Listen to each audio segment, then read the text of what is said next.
రైతు భరోసా అంశంపై కాంగ్రెస్ బీఆర్ఎస్ నేతల మధ్య డైలాగ్ వార్ నడిచింది. అన్నదాతలకు అండగా ఉంటామని చెప్పిన కాంగ్రెస్ మాట తప్పిందని గులాబీ నేతలు ఆరోపించారు. అసలు బీఆర్ఎస్ తప్పిదాల వల్లే తెలంగాణ అప్పుల పాలైందని హర్షం నేతలు ఫైర్ అయ్యారు. వీరి మధ్య సాగిన మాటల యుద్ధం ఓసారి చూద్దాం. మరి వాళ్ళ మేము అడుగుతున్నాం, 10,000ను ముష్టంటివి, బిచ్చమంటివి, 15,000 ఇస్తానంటివి, ఇవాళ 12,000కు సరిపడి మళ్ళీ అదేదో గొప్ప విషయంలాగా చెప్పుకుంటే సిగ్గనిపిస్తలేదా నీకని అడుగుతా ఉన్నాం. కనీసం మాత్రం చీమగుట్టినట్టన్నా అనిపిస్తలేదా? ఇచ్చిన మాటలు ఈ రకంగా సిగ్గు లేకుండా తప్పుతుంటే కనీసంగా కూడా ఏం అనిపిస్తలేదా అని అడుగుతా ఉన్నాం. ఓడదాటదాకా ఓడమల్లన్న, ఒడ్డుకెక్కినాక బోడమల్లన్న. ఇక అది కాంగ్రెస్ పార్టీ యొక్క వైఖరి మొదటి నుంచి కూడా. రాహుల్ గాంధీ నుంచి మొదలు పెడితే రేవంత్ రెడ్డి దాకా అందరి వైఖరి అదే. నేను అడుగుతా ఉన్నా రాహుల్ గాంధీని కూడా, కష్టం వస్తే వస్తా అంటివి, ఇది నా గ్యారంటీ అంటివి, పిలువుండ్రి వస్తా అంటివి.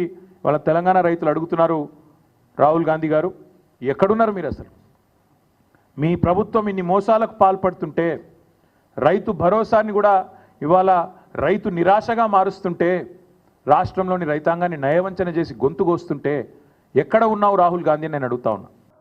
ధనిక రాష్ట్రం చేతిలో పెడితే కేవలం ₹1,00,000 కూడా రుణమాఫీ చేయలేకపోయారు. రెండోసారి మళ్ళీ వచ్చారు అధికారంలో,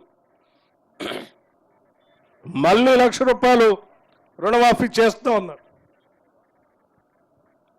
4 ఏళ్ళు అయిపోయింది. చివరి సంవత్సరంలో కొంత అరకొరగా ఏదో చేసినట్టు చేసి వదిలేశారు. అంటే 10 సంవత్సరాలలో కూడా 7 లక్షల కోట్ల రూపాయలు అప్పు చేసి కూడా ₹1,00,000 రుణమాఫీని కూడా చేయలేక చేతులు ఎత్తేసినటువంటి ప్రభుత్వాన్ని 10 సంవత్సరాలు మనం చూసాం. ఇవాళ ₹6,000 ఒక పంటకి ఇస్తామంటున్నారు. 2 పంటలకు కలిపి ఎకరాకు 12,000 మాత్రమే ఇస్తామని చెప్పి ఇవాళ మళ్ళీ ప్రకటన చేయడం అనేది పచ్చిమోసం. ఇవాళ ఒక రైతు భరోసే కాదు, బోనస్ విషయంలో బోగస్ చేసిళ్ళు. ఆనాడు వరిధాన్యానికి అని చెప్పి ప్రభుత్వం గద్దెనెక్కిన తర్వాత సన్నధాన్యమే అన్నారు. సకాలంలో కాంటాలు ప్రారంభించకుండా సన్నధాన్యం అంతా ప్రైవేట్ మార్కెట్కు పోయిన తర్వాత ఇలా 30% సన్నధాన్యం మాత్రమే కొనుగోలు చేసిండ్రు కాంగ్రెస్ పార్టీ ప్రభుత్వం. రుణమాఫీ అని చెప్పి ఏకకాలంలో 2 లక్షల రుణమాఫీ అన్నారు. ఇప్పటికి 4 విడతలు ఇప్పటి వరకు అయింది. 4 విడతల్లో ఇప్పటి వరకు కూడా రుణమాఫీ జరగలేదు. మొన్న రైతు పండుగ పేరు మీద మహబూబ్ నగర్లో రేవంత్ రెడ్డి గారు ప్రకటించి ట్రిగ్గర్ నొక్కగానే డబ్బులు పడితే 1 నిమిషంలో అని చెప్పి ప్రకటించిన ముఖ్యమంత్రి మాటలు ఉత్తమాటలైనాయి. ఒక నెక్కొండ మండలం, వరంగల్ జిల్లా నెక్కొండ మండల రైతులకు 610 మంది రైతులకి 4వ విడత ట్రిగ్గర్ నొక్కి ఇలా 45 రోజులైనా 4వ విడత రుణమాఫీ ఇప్పటి వరకు జరగలేదు. రోడ్లకు వచ్చిన డబ్బులు, స్పెషల్గా లేఅవుట్లు చేసిన భూములు, 1,20,000 ఎకరాల పైచీలుక లేఅవుట్లు చేసిన భూములు ఉన్నాయి ఈ రాష్ట్రంలో. అవన్నిటి కూడా డబ్బులు ఇచ్చినారు పోయిన గవర్నమెంట్. అవన్నిటి కూడా డబ్బులు ఇచ్చిండ్రు. ఎవనయ్యా సొత్తాన్ని ఇచ్చిర్రయ్యా? ఎవరి పైసలు ఇవన్నీ? మనందరి పైసలు.